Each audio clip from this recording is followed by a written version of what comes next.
Susulitin talaga natin to si Tisoy, itong MT-09 natin.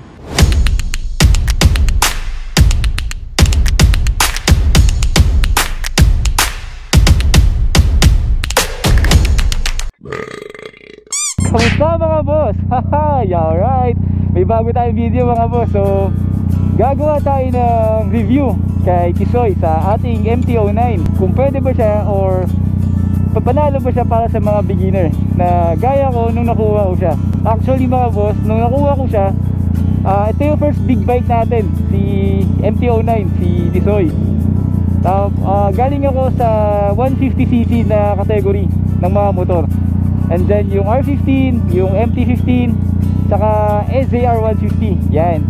So yan yung pinakamalaki nating motor na 150cc lang tayo. Tapos tumalon tayo sa MT-09. So napagbigyan tayo ng pagkakataon na makuha natin yung dream bike natin.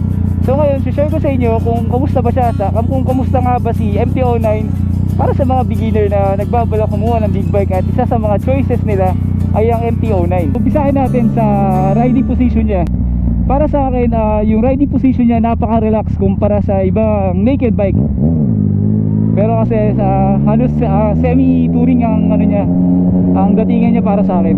Kasi naka-upright position tayo, kaya medyo relax yung mga braso natin. Kumbaga straight lang siya, naka-straight lang siya. Kaya nung mga nakaraan linggo mga boss, nung bumabiyahe tayo, sobrang hindi tayo nahirapan sa mga biyahe, sa mga long ride natin. May nangyari pa nga na whole day kami bumabiyahe, pero hindi ko naramdaman masyado yung pagod na kumpara sa ibang bikes na nakasubsob or sa mga sports bike na talaga mararamdaman mo yung sakit sa likod. Isa yun sa mga agandahan sa kanya, kaya ako siya pinili dahil yung riding position niya.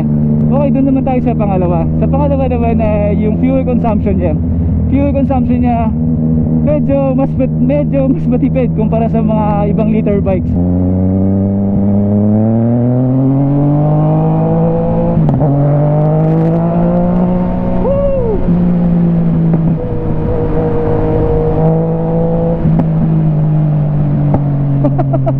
Grabe, ang luwag.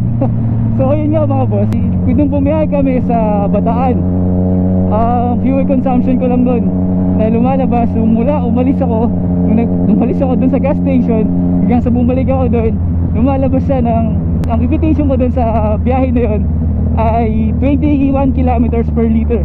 Yun yung pinakamatipid niya na nakuha ko sa kanya. Ito paano, matipid pa rin siya mga boss kung ihalin tulad natin siya sa mga ibang liter bikes na talagang kumakain na gasolina.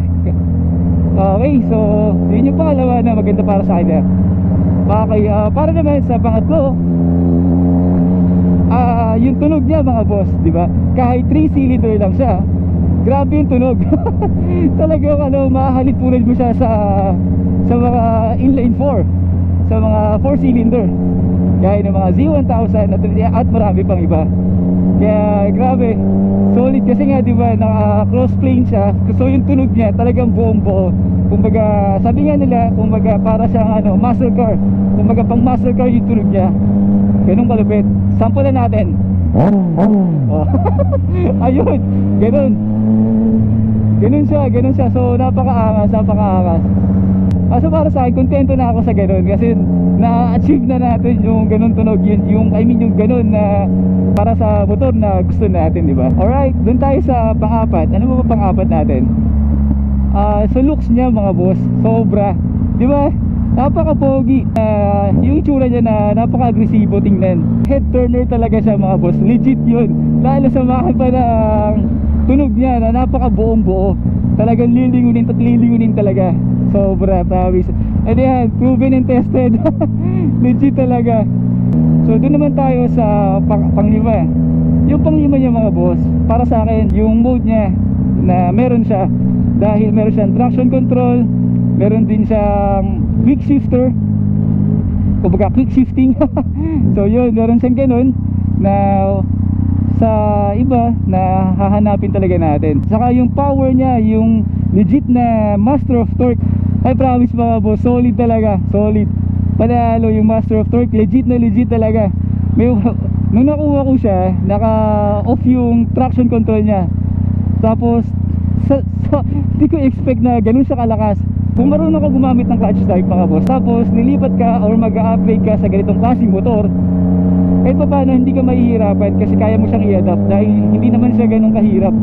Gaya ko, di ba, na galing tayo sa 150cc pero kahit pa paano nagamay naman natin siya kaagad.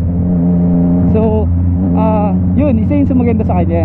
So kahit anong klaseng clutch type na motor, pwede yan. So mga boss, nakapasok na tayo sa BGC. So dito tayo pupunta ngayon. Grabe nito mga boss, so, nakita nyo ba to?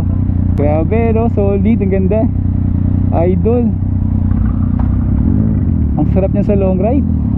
So mga boss, balita ako dito sa BGC ay may nanguhuli. Kumbaga hinuhuli nila yung mga maingay na motor, kahit pa big bike man yan.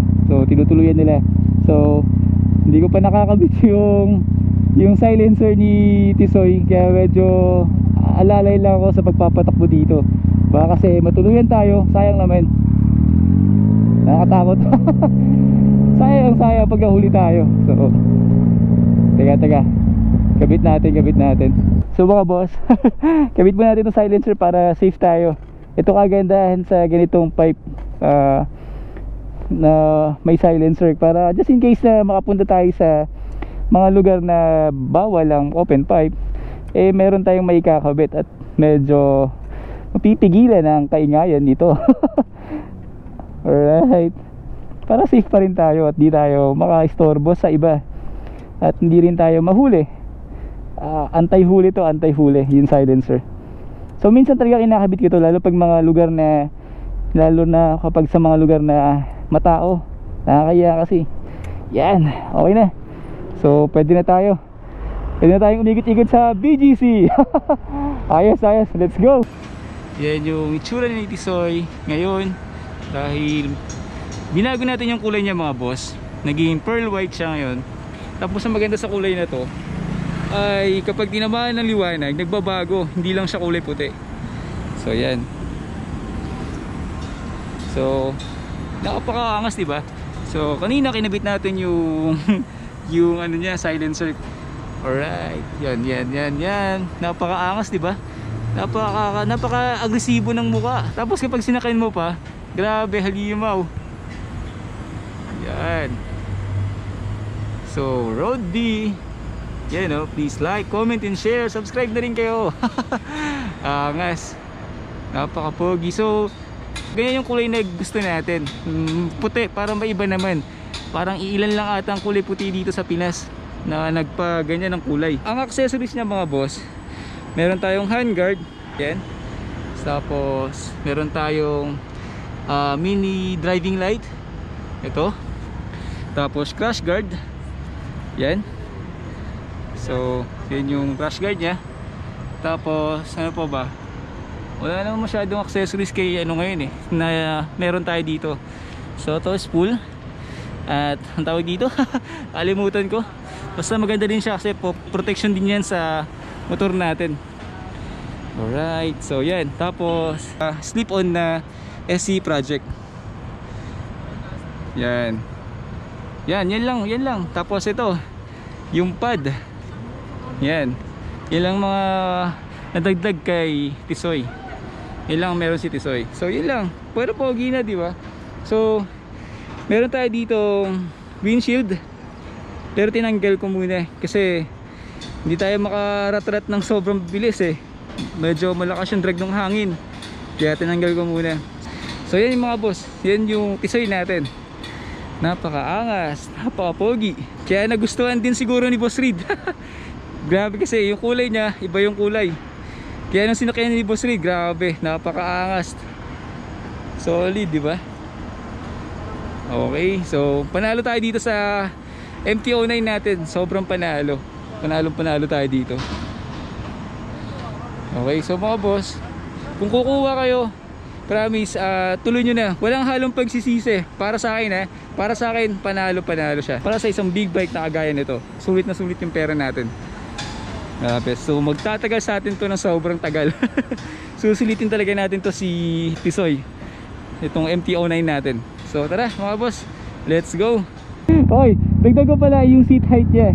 So 5'7" ako, medyo yan, kalahati yung pagiging tingkayad natin. Kaya 5'7", so saktong-sakto para sa mga kagaya ko na height. Pwede din. So mga boss, ayun. So natapos na natin yung lakad natin ngayong araw. Napakasaya. Grabe. Kung kukuha kayo mga boss na Yamaha MT-09, uy, napakasulit. So hindi kayo magsisisi, promise.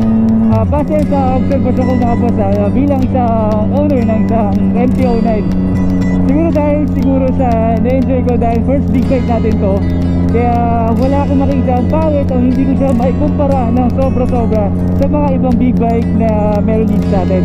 Pero para sa akin na unang-unang nagkaroon ng big bike at ito ang nakuha ko na Yamaha MT-09, walang halong pagsisisi para sa akin. So sa mga nagbabalak mga boss, ituloy nyo. Tuloy nyo lang. Kung isa sa mga pangarapin nyo ay ang gagaya nito na MT-09 na Yamaha. So dito ko na yung tatapusin mga boss ang ating video. Sana na-convince nyo o sana natuwa kayo sa video na to kung pinapangarap nyo rin na magkaroon ng MT-09. So mga boss, so see you sa next video mga boss. Ride safe, keep safe, yun yung pinaka-importante. Tuloy-tuloy lang sa mga pangarap, tuloy-tuloy lang sa pagkuha ng big bike na pinapangarap nyo. Ayun lang mga boss, so dito ko natatapusin ang video natin. So bigyan natin ng isang pagsakya, Tisoy.